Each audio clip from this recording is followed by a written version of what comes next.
এয়া আমাৰ মাজত কুটুকা নমস্কাৰ। কুটুকা তুমিতো গমেই পোৱা এইফালে চবফালে ইলেকশ্যনৰ সময়। এইবাৰ তুমি কাক ভোট দিম বুলি ভাবিছা? হেমন্ত বিশ্ব শৰ্মা। তুমি গম পোৱা নে আমাৰ পলাশবাৰী সমষ্টিৰ পৰা এইবাৰৰ বিধায়ক কোন উঠিব? এইবাৰ হিমাংশু শেখৰ বৈশ্য ডাঙৰীয়া। তো তেখেতৰ ক্ষেত্ৰত তেখেত বিজেপিৰ পৰা উঠিব। তুমি ভোট তেওঁকে দিবানে?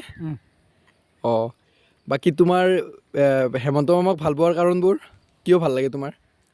ভাল লাগে হেণ্ডিকেটৰ কাৰণে আঁচনি এইবিলাক দিয়া। এইবিলাক দিয়ে। তুমি পাইছানে এনেকুৱা কিবা আঁচনি? নাই। তুমি কিয় তোমাৰ নাম ৰেজিষ্টাৰ কৰা নাই নেকি? কৰিছিলোঁ, তাৰপিছত একো নাই।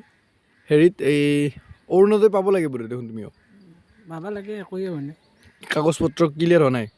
কাগজ পত্ৰ দিছোঁহে, তোমাৰ একো হোৱা নাই এতিয়া। ক্লিয়াৰ হোৱা নাই? তুমি আঁচনি নোপোৱাৰ পিছতো ভোট দিবা? আহিছে দিব লাগিব।